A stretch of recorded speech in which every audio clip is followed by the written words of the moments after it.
Hey everyone, it's Katherine here. A quick note to let you know that this episode does discuss suicidal ideation, which I know can be distressing. Please take care while listening.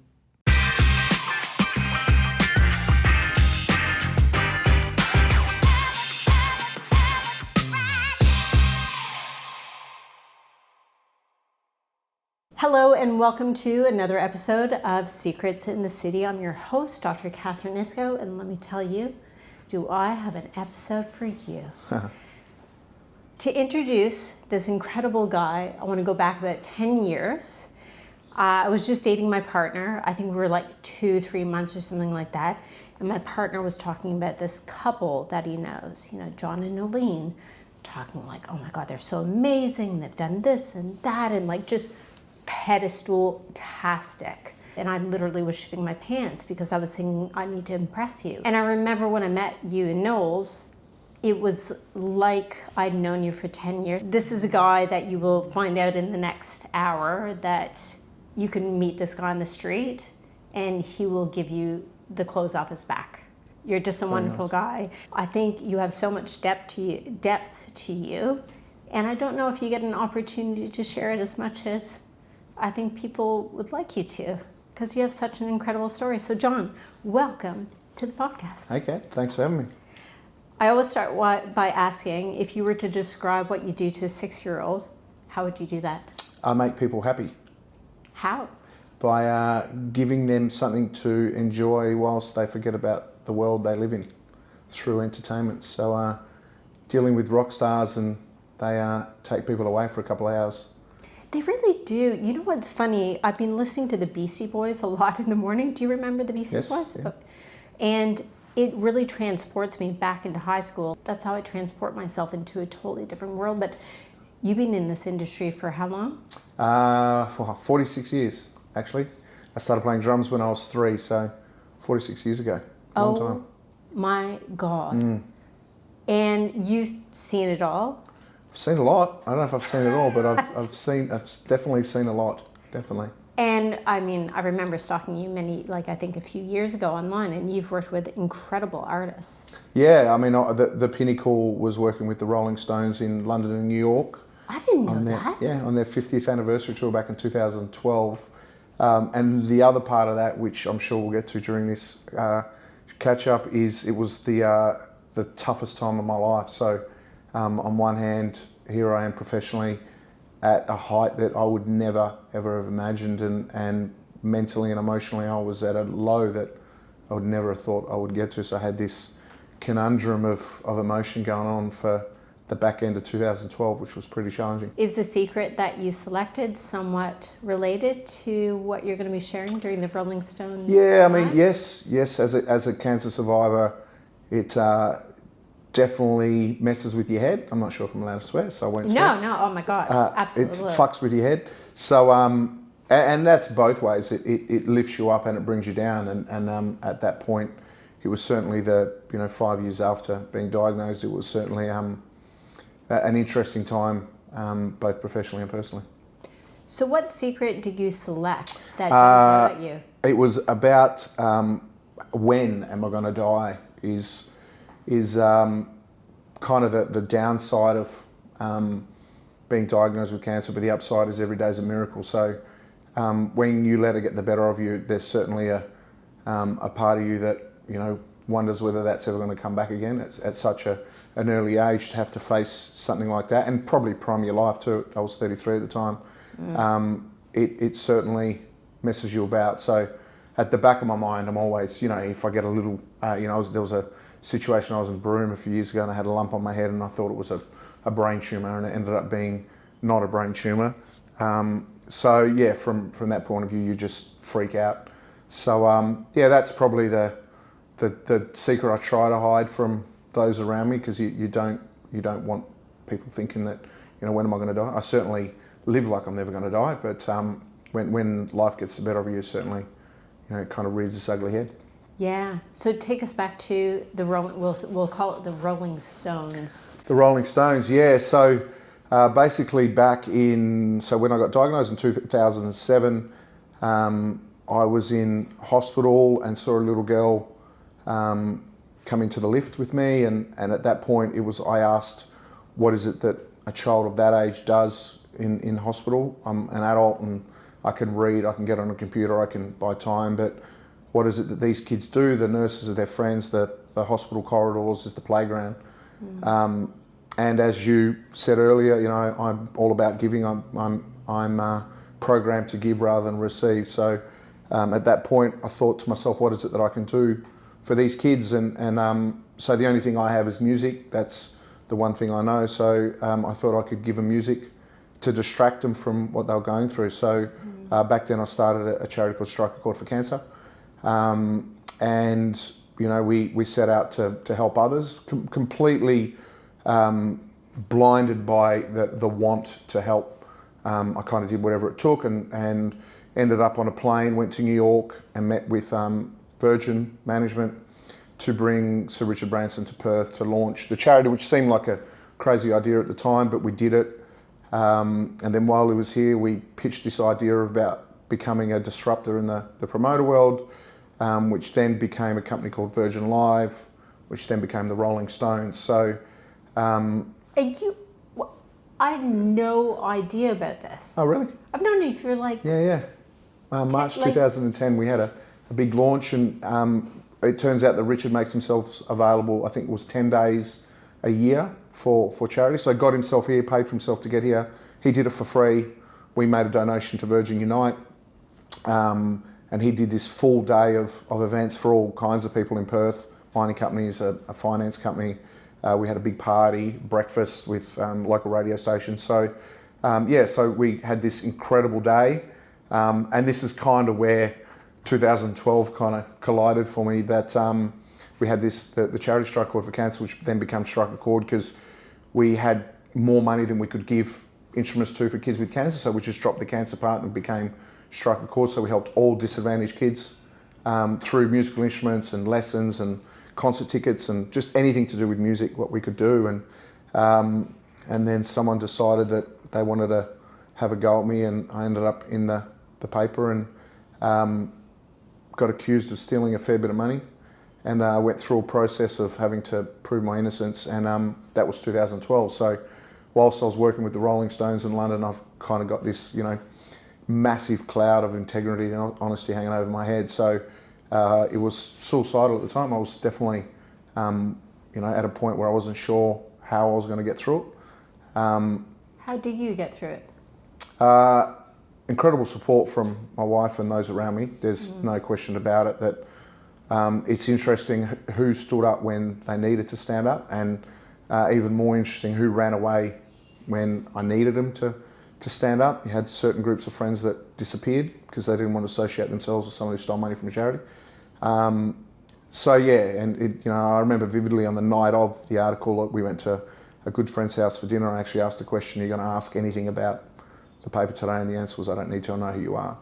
So it meant a lot to me at the time. But that period is, when you kind of look at it and go. And then I went to London shortly after to work with the Stones, and I remember being in the pit, which means you're not even in front row. You're in between the stage and the front row. So you are there, right? Like where the security is? Literally sitting with the security guard, and feeling like I wanted to jump in front of a train. So I had to get on the phone to my wife and got her to come over and make sure that I was okay. But so you kind of got this, you're kind of standing side of stage, and there's all kinds of people, Penelope Cruz and Javier and all these big personalities. And there I was, kind of wanting to curl up in a ball and kind of pack up and go home. But but it was my darkest hour, but it taught me a lot. I obviously went on to prove my innocence. Took a long time. I got treated like a criminal. And the interesting thing was that, once it was proved that I didn't do anything wrong, that it was interesting that the attention on being innocent was nowhere near the attention on being accused of being guilty. So, it taught me a lot about, being accountable as well. So it was a tough time. So would you say almost like you had to wear a mask? Like during that time of you're in the pit, you're with these incredible people, you're there with would you say almost like the world's like history's best rock band? Yeah, definitely one of the greatest One rock of the bands. greatest. And at the time, probably the biggest rock band in the world. And so from the outside, you had the best life ever. Yet on the inside, would you say you were barely holding on? Not even. I was off the cliff trying to find a way back up. Do you think this gives you a superpower? Like, the reason why I ask this is I think my darkest times, because I've had 3, without those, I couldn't connect with people the way I do. Maybe I could. Yeah, look, it's interesting because whilst my job, my company is a public thing, I'm a very private person. And to get to know me, people think I have an ego, but it's more that I'm closed unless I open. And once I'm open, you don't get out. That's certainly, even when you come to my house, it's kind of like, don't go. It's kind of one more drink or, I embrace friends and family and loved ones. Even my wife laughs about it often that, it takes 3 hours to say goodbye to actually leaving. But look, it's certainly, I go back to that moment a bit. And it's interesting that trying to do something good became my darkest hour over bigger problem than being diagnosed with cancer. So when you look at it, because the stress it caused me was public. So I had to fight this public battle. And my mum vomited when I was sitting at the dinner table with her a few days after, because her brother passed away during that time. And that's when I got really upset, because I thought, this is not just about me. This is, my family was at the table having dinner. This is affecting everybody. This, and it wasn't warranted. If I had been proven to be, then completely deserve every bit of it. But my mum had just buried her brother, and there's a son being accused of stealing a serious amount of money. And so it was tough. But you kind of look back at it now, and you're like, well, am I a better person for it? Yes, I am. Do I expose myself to that now? And sadly, I've been asked a number of times to publicly help with other charities, and it's just like, there's no way I would go back to it. Behind the scenes, absolutely, I'll do what I can, whether it's concert tickets, whether it's organising meet and greets, whatever I can do. But as far as me putting myself out there to kind of raise profile or do interviews or anything like that from a charity point of view, this is probably the first thing I've actually done since then, I reckon, now that I think about it. I actually, other than COVID stuff, me personally, I haven't done anything for a very long time. It's scarred, it hurts when you kind of think about it too much. Well, thank you for saying yes. What made you say yes? Because you knew this is not like a surface talk about the weather kind of podcast. I have a lot of respect for you and what you do, so I didn't even think about it. It was like, sure. And I probably didn't even know what I was getting myself into until I sat down. So it was, just a love for you and a respect for you. And it's like, yeah, cool, let's do it. Maybe it's due. Maybe I need to kind of, get some of that shit out of my head. Do you believe there is magic in timing? Yeah, absolutely. Yeah.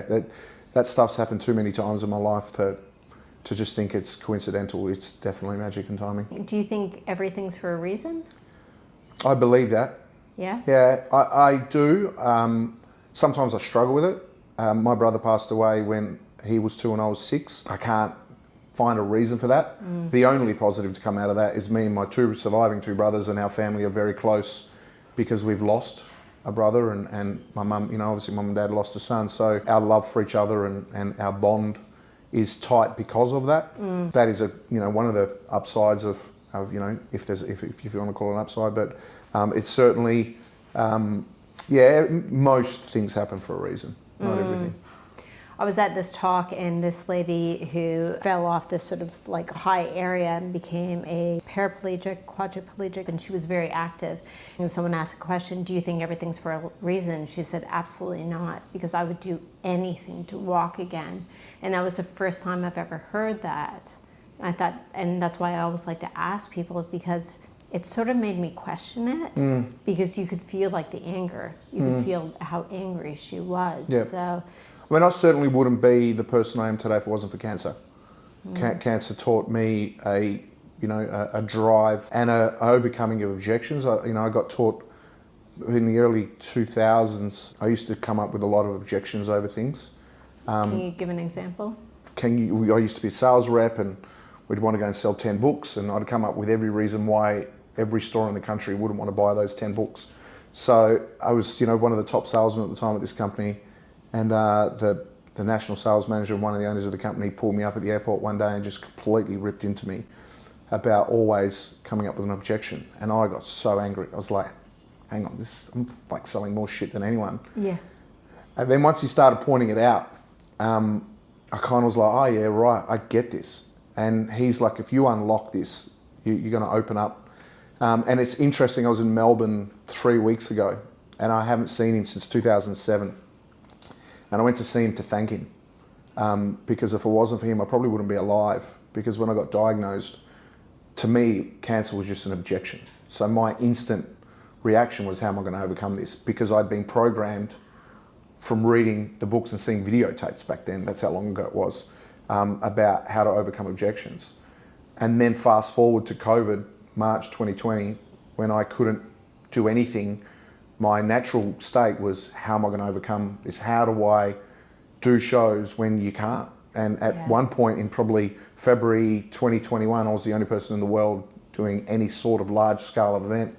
And actually I received a beautiful gift today from, I wish I had it with me, from Boy and Bear, an Australian band, who sent me a photo of that concert with the moon in the background, thanking me for the vision and the belief I had at the time when no one else believed. So, I probably wouldn't be here if it wasn't for that, my boss at the time telling me that, and I certainly wouldn't have got through COVID. I probably would have just crumbled and came up with all the reasons why I can't do shows like everyone else did. So, I certainly look back at that time and am grateful, as weird as that sounds to people. Even now when people around me get diagnosed or someone I know gets diagnosed, and I go out of my way to make sure that I share my story as much as I can. And I tell them, you'll get through this, you will be grateful. And a lot of people are just like, are you crazy? How can you put cancer and grateful in the same sentence? But the thing I learned is that we all die and only some of us live. And a lot of people are like, what? What does that mean? It's like, think about it. Not many people live. Yes. As in, go out there and give it a go. We all get a start and we all get an end. Some people just start and finish. My brother a long time said to me, goes, you've had some highs and lows. I've kind of found this balance in life, whereas you kind of, you'll be up and you'll be down, whether it's financially, emotionally, professionally. I have this wild ride of emotions, and my wife's had to put up for a very long time. We love you, Nolene. Yeah. So, you don't, and if you go through something like cancer or some major thing and don't learn from it, then you're a fool. And it's interestingly, I met a lady at the Grand Prix 3 weeks ago, and she's a cancer survivor. She said to me, I haven't changed after the experience. And I was kind of like, I don't understand how you can't be reprogrammed. I don't know how you didn't, look at yourself in the mirror and go, okay, cool, there's an end. And I've been told there's an end, and I nearly got the end. So I'm going to make every day count. And, that's why, as late as last night, I said to my kids, every day is a miracle. And we all only have one day, rich, poor, sick, healthy. We all only have today. And that's why I've got one day at a time tattooed on my arm, because it's all we all have, none of us. And all that comes back to, going back to that, 2007 period where you kind of look in the mirror and go, fuck, I remember, being wheeled into the operating theatre and letting go of my wife's hand and kind of going, am I going to touch that again? Am I going to see her again? Let alone what she was feeling. But you kind of like, what does the other side of this mean? What does it mean? Am I, it was to really pull out the warts and all. I remember the day before the operation having to go to the sperm bank and the lawyer, because I wasn't sure if I was going to survive. So I had to save some sperm, and I had to sign over everything to my wife in case I didn't make it. So that day was pretty heavy. You're kind of going, all right, well, if I don't make it, she can have a kid and everything at least goes to her. But that was the instruction from my doctor at the time, was like, go get your affairs in order. And it was a heavy day, it was a really heavy day. But, the thing I learned is you can't dwell on that stuff. It'll eat you up if you allow it to dwell on it. So I do the best I can to stay focused on shit ahead of me, not shit that's behind me. So kind of like a shark, just keep moving forward, don't swim back. Yeah. But it comes with struggles too. So certainly, my wife's had to deal with me. I struggle with time anxiety a lot. I don't like to waste time. I like to make the most of every minute. Me too. And sometimes she likes to just laze around and lay in bed. So I'm just like, go, go, go. So, there are times when you're like, wow, this is, what's it been now? 16 years. So it's been a long time. And I still have a charge for life that I wouldn't have had if it wasn't for that part of my life. That's for sure. I love the concept of objections. That moment of the guy telling you, like, why are you making all these excuses and objections? And you flipped it. I mean, that sort of made me think about this time where some guy basically said, do you not realize that you're the common denominator for all the problems in your life? And it's kind of similar in that way, because I was just making excuses for all the dickhead guys I was, dating, but really the reason why is I was changing myself to get their love, and then all of a sudden I would revert back to who I am, and then they would dump me. But I would think, clearly there's, something wrong with him. No, it was something wrong with me. And it was, why is it that some people understand that they're responsible for everything that happens in their life and other people don't realize that? What do you think makes that difference? Obviously the way we're wired, but some people aren't prepared to. We have two ears and one mouth, and I try to listen twice as much as I speak. I think some people don't have any ears, and that is, it's probably one of the biggest problems in most relationships, where people don't listen to what the other person is saying or feeling. So, it's hard to look at yourself and criticise yourself, and I say that all the time when we're going through a tough time as a husband and wife, that it's like, if I'm the problem, then cool, I'll fix it. Whatever it is I'll need to do. So you need to, and sometimes you get it right, and sometimes you fall over. So it's, to me, it's where we're all too proud to, or not all, most of us are too proud to accept responsibility for our faults. And I say to my son a lot, through whatever it is, whether it's a day of school, whether it's work, whether it's a marriage, whether it's a business, at the point it comes to an end, whether it's the day, whether it's the relationship, whether it's the business, at the point it comes to an end, when you put your head to bed at night, can you tell yourself that you did the best you could? And if the answer is yes, then there's no point beating yourself up about it. But if there are, I could have, I wish I had of, what if, then you got yourself to blame. So I certainly take that a lot, personally.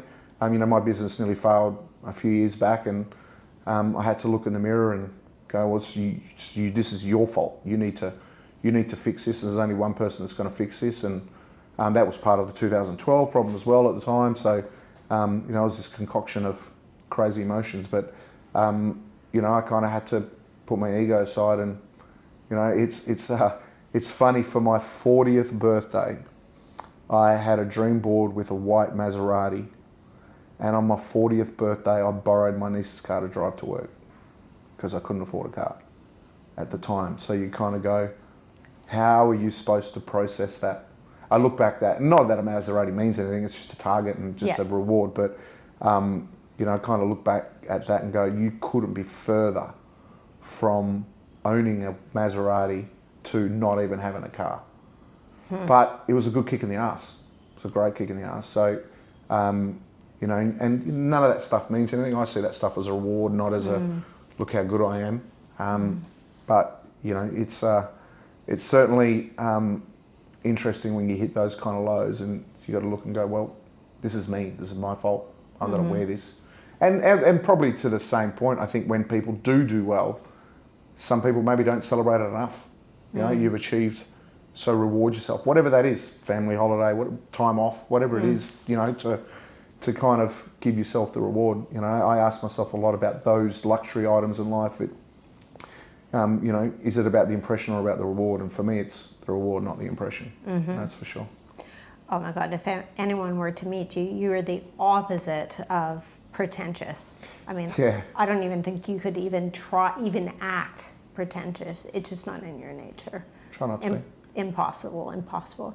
So someone's going to be listening right now, and they're going to be so motivated. I know, because I know my family who's listening. What is some practical advice? Because I love this objections and tenacity, and some people after COVID, for example, might be still struggling. Maybe they've separated. Take ultimate responsibility for your life. There's no, I've had a couple of handouts in my life, and at points when I did get them, they were probably the wrong thing to happen to me at the time, because it made me think life was easy. You are your own person, there's all those cliches that you got to love yourself before you love someone else, and if you can't do it, then who's going to do it? There's all those things, but again, back to cancer, it's if you aren't in control and you're not prepared to do the hard work, then who is? And put yourself around. I mean, probably one of my downfalls is I'm so open. Again, back to that, when you're in my world, it's an open book. I mean, I laugh at some of the conversations. I actually should share this story on that. A few years ago, I got asked. I had to do a life insurance, because I changed banks and I was doing life insurance, and so I had this call with this insurance company about life insurance, and there's a million questions, and one of them was, have I had illicit drugs? And I'm a promoter and I've been in the music industry, so the answer is obviously yes. Yeah. If I had said no, it's obvious that I'm lying. So I said yes. And fast forward, I got rejected life insurance, right? So I was kind of like, yeah, I get it. I'm a cancer survivor, so they probably don't want to know a cancer survivor. You don't want to insure a cancer survivor. It's like, no, it wasn't the cancer, it was you had had illicit drugs. So my bank manager said, why did you tell them the truth? I'm like, well, I just told them the truth because they asked the question, so I answered it. Yeah. And my wife was like, are you fucking mad? Why would you tell them that? It's like they asked the question, so I gave the right answer, which is yes, I've had illicit drugs. But even at that point, I'm kind of like, well, it's it is what it is. But so it's funny. That's a funny story, though. I would do the same thing. Of course. I found it very, very difficult to lie. I went to a store and they didn't charge me for something that was really expensive but very, very small. It was basically a spool of thread, very good thread. And the lady and I were talking about it, and she was like, wow, this is a really expensive thread. Why don't you get the other one? And I said, well, my great-grandmother used this thread. A whole conversation about it. She didn't charge me. Went in the car, and I'm like, that was really cheap. And Vlado's sitting there. He's like, go back in. Yeah. You're going to be thinking, he's like, just go back in. And it was like $60, and she missed it. I wouldn't have been able to live. It comes back. It does. At some point it comes back. Yeah. Can you tell us about the moment that you learned about your diagnosis? Yeah. It was 26th of June at 4 p.m. on a Tuesday. And are you familiar with the Sunscreen song? Maybe. Is it the Slip, Slop, No, Slap? No, it's Everybody Wears Sunscreen. You should have a listen to it. Everyone should have a listen to it. So it's a song which is spoken, and it talks about everyone should wear sunscreen, but it also gives lessons like, what are one of the things, don't read beauty magazines, they only make you feel fat and ugly. Oh, wow. Make sure you have a good relationship with your parents because they're the only connection to the future. Yeah. So there's all these beautiful messages in them, and that's a bit deep. It's very everything. Travel, tells you to travel and dance. Like it's awesome, right? But one of the lines is stress is what blindsides you on some idle Tuesday afternoon at 4 p.m. And when I heard it, I was like, holy fuck.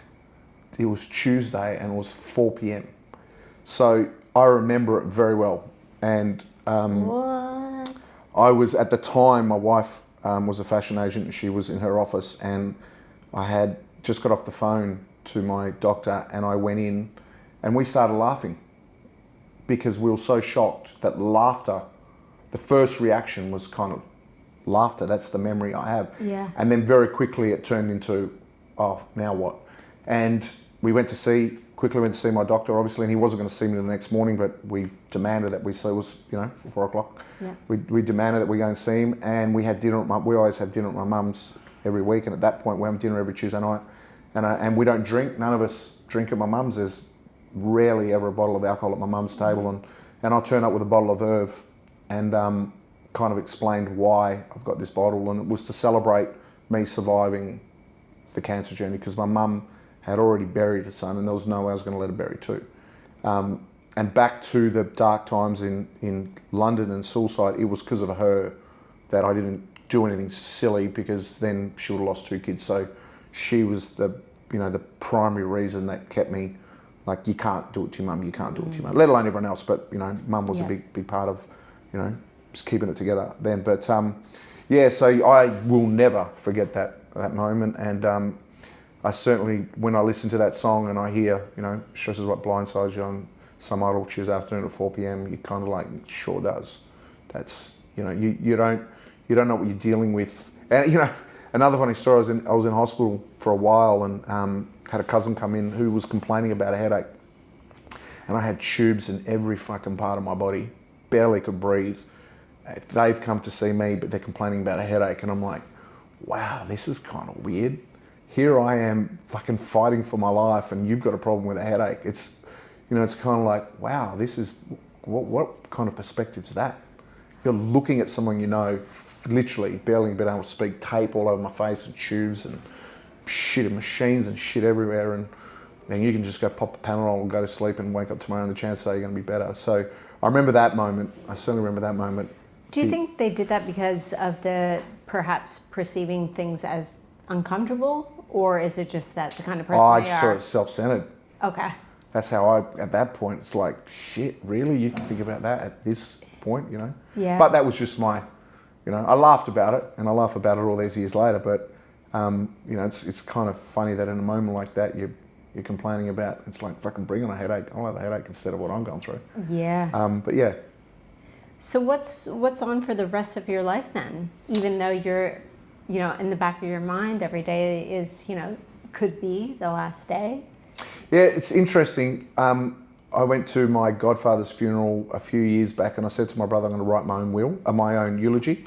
Yeah. And I think his response is, "You're a fucking idiot. It's something, you're so negative," or something like that. I'm like, it's actually the most positive thing you can do. I want to see my daughter walk down the aisle. Yeah. I want to see my son get married and have kids. I want to be able to create a life and memories that I can take for all my days. So I haven't got around to writing it yet, but I mean, I see lots, and that's probably, whilst I'm 49, I probably live like I'm 28, and a lot of friends ask, how do you stay out Thursday night, Friday night, Saturday night, Sunday night? To me, it's just living. It's back to that, we all die, only some of us live. Not that I won't go to the opening of an envelope, I'm not that kind of guy, but if there are friends to catch up with, or, people to be with, I'm definitely... You can't say no. I can't say no. I definitely can't say. And if I say no, I will rebook it, or if someone says, let's catch up, it's get the phone out and get a date in the diary. And so for me, the rest of my days are just living it, making sure that, because one thing is certain, I know, is that we don't have the time that we think we have. And by that I mean, I did a spreadsheet on time a while ago. Because of this time anxiety thing, or? Yeah, time anxiety, but also I love numbers. So Okay. I was kind of always chasing my ass, kind of going, I haven't got enough time. I'm like, I'm going to actually spreadsheet the time I need in a week. So sleep, time to get ready for work, time to go to work, time with my wife, time with the kids, time with my mum, friends, exercise, all the things that we aim to do over a 4-week period, a week at a time. And we have 168 hours, I think it is, 168 hours in a week. And I was something like 264 hours a week for what I want to do. So I'm nearly 100 hours a week short. So it's kind of like, oh, great. How do you manage that, right? So all of a sudden you get asked for meetings and you're like, is it something we can do on a call? So you start to, someone wants to take you out to lunch, and it's like, well, that's 3 or 4 hours that I don't have, that I would rather be spent. I'd rather take my mum out to lunch, because then that's 3 or 4 hours of the 3 or 4 hours I want to spend with my mum. So I said to someone the other day, I should probably get around to writing a book about it, because it's a really interesting concept, because it's the only thing we all have in common is time, right? So, and the one thing most of us do is waste a lot of that time, and it's the biggest asset that we all have. Time is the one thing that you can't buy. So when it spells it, I actually saw a calendar. You should check this out. It's it's called the 4K calendar. So basically, on average, apparently we have 4,000 weeks. So you get this calendar that's got 4,000 weeks on it, and then if you're 40 years old or 49 or whatever it is, it actually crosses out all the weeks that you lived and shows you the weeks you have left to live. Oh dear. So you either look at that and you go, this is really negative and daunting and scary, or you look at it and go, hurry the fuck up and live your best life, because this, with every week, you're blocking out another. Now that's assuming you get to 80 odd years old. I think it was 88 this guy did. Yeah. Assuming you're going to get to 88, this is what you got left. If you're lucky enough. 88's a good life, right? So if it's 78, then you got to write off, 500 weeks. Yeah. You know what I mean? So you kind of look, and I was like, wow, what a simple, and it's just like a calendar with all these weeks, and you just literally fill in the weeks. I love it. Yeah. So I've ordered one. They come from the US or something, but but yeah. So it's kind of like every week. So it's a weekly reminder on that's another week gone. Another week gone. Have you? And you can't get it back? You can't get it back. What have you done this week? You still haven't done that.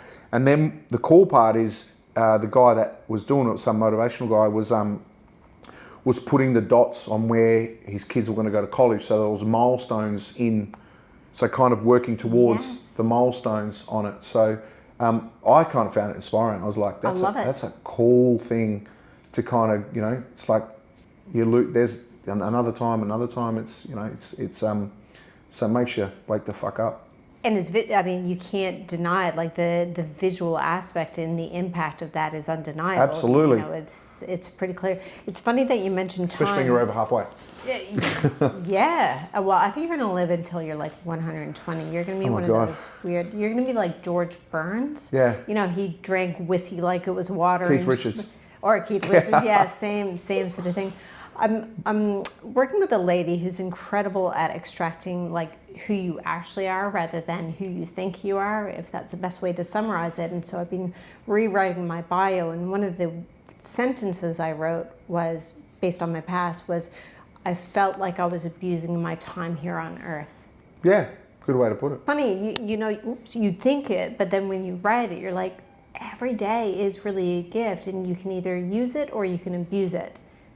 And it's really as simple as that. And, not only every hour, every second really does matter. And this isn't about like high achievements or, anything like that. This is actually just the appreciation of life. I think. Yeah, absolutely. It's really as simple as that. That's probably the most simple way to put it. It's the appreciation of life. I think that's probably where people, sitting around on a beach with your family and broom is not wasting time.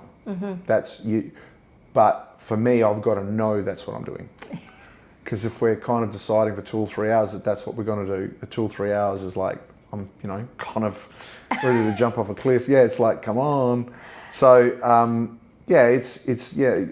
abusing the time we have is probably what most people do. I think so. Sadly. Unless you get sort of shaken up. There's a great analogy, I think it was like Volvo. There's this massive, cars going down the line, and there's a massive arm that comes down and just picks a random car up, takes it to the side, and shakes the shit out of it just to figure out, what falls out. Yeah. And I think that's almost like your experience. It's like you were that car that, unfortunately, but also fortunately, got taken over and shook the shit out of it. Totally. But you survived. Yeah. And you sort of let go of everything, but you realized what you wanted to hold on to and what was important to you. That's kind of how I look at time and also life. Absolutely. 100%. What a story. I would like to end with just a final question. What is the mantra that you go by every single day? Is it your tattoo? When did you get that tattoo? So there's a story behind this. So as I said, my brother died in 1980. Yeah. And my mum never made us feel like she'd lost a son. So she loved us unconditionally. She never made us feel like that, we're the lucky ones because our brother died. She never made us feel unloved. she was always there for us. Always, and still is. And she always says one day at a time. And whenever I talk to her about my brother, it's like, Mum, how did you do it? She just, one day at a time. Because if you think about when you're in that negative thought or being challenged or being diagnosed or a divorce or whatever it is, you've lost a parent or a child, whatever it is, if you think about the future, you're going to come unstuck. Whereas if you just go today.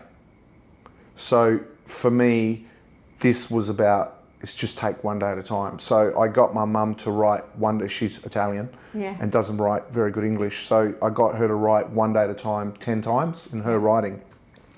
So that's her writing with the best one and the best day. And, you know, there's a capital D and a little Y, like it's messy, right? And I actually had someone go, it's a pretty dodgy job of the tattoo. It's like, well, it's my mum's writing. But during COVID, so I had this in my office and I scribbled out a day and I wrote hour. And then I wrote hour, I scribbled out hour and wrote minute. So during COVID, during the peak challenging times when you're making decisions with borders shutting and are we going to get artists in? Do we set up? Do we not set up? Do we fly there? Do we not fly there? Do we take that risk? Do we not take that risk? Is someone going to get, COVID? Is someone not going to get COVID? So I was like, there were so many decisions being made by the hour or by the day that the day was too long. So it became the hour. That was still too long. And then it became the minute. So it's like, okay, what decision do I need to make right now? Who needs a decision out of me right now? Okay, great. That next. Who needs? Because there were so many variables that, again, if you started to think about all the variables, you kind of go, there's no way I should be doing this because this could happen, that could happen, that could happen, that. But it's like, what's happening right now? And a cool thing Ticketmaster did, so Ticketmaster does all our ticketing, cool thing Ticketmaster did is they did a little 10-minute doco on that period, which is called Radical Hope. I'll put the link in the bio. So going back and looking at that, it's like, I was fucking mad. I was crazy. But again, it comes back to that objection. It's like, just plow through it. Was it the right thing to do?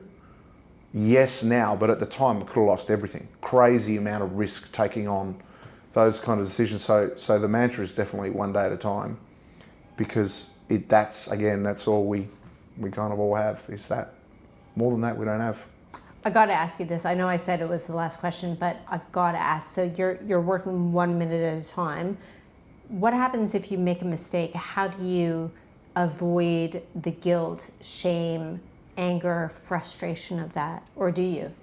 Yeah, houses were being risked at that time, and that's not only mine, that's others as well. But, so yes, there are mistakes and there are some things that we shouldn't have done, but you kind of were just hoping, and, the support we had from the artists, people like John Butler were unbelievably, supportive. I had a guitar player's wife thank me for being able to keep their house because the money they were making was able to pay their mortgage during the time that they weren't earning money. And you kind of start looking around and you're like, this is so, right now, this is so big and means so much to so many people. And you've got everyone's support. But it was interesting. We were at a cafe with my wife a while ago, and there was a surfer in a massive tube, right? And I think I made the comment something along the lines of, all that guy is thinking about right now is how the fuck am I going to get out of this, right? I'm like, imagine that feeling. She's like, that was you during COVID. It was like all you could think about was how the fuck am I going to get out? There was nothing else in my world. All I thought about was how. What am I going to do? What's the next thing to get through? So, you know there's risk, but you also look around at the team around you and you kind of go, they've all got my back. So I'm just leading this train. This is not, I can't do this on my own. Never can do it on my own. But, all those people that were on that train, whether it was the staff, partners, crew, managers, food people, bar operators, there's a cast of thousands that go into delivering a show. So you kind of got to, I'm doing this for everybody. There was some euphoric moments I remember after the first weekend in Adelaide, we did some gigs. I was walking around at like 3 a.m. just sky high.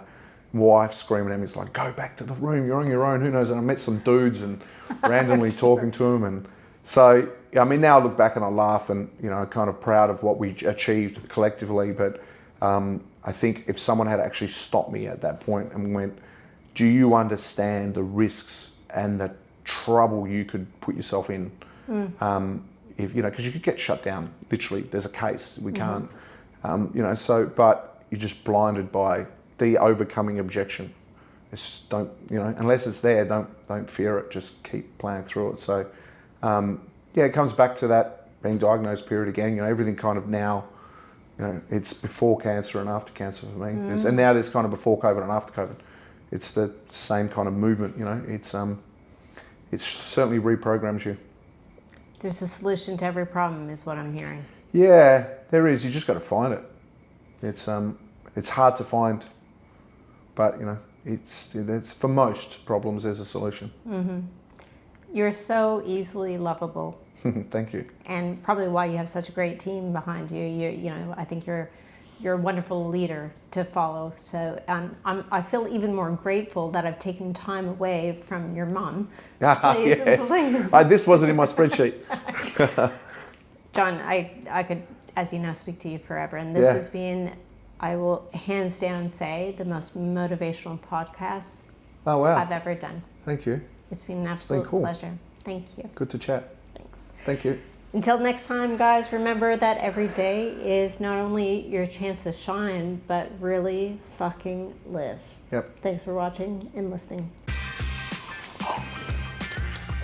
I mean, I don't even know what to say.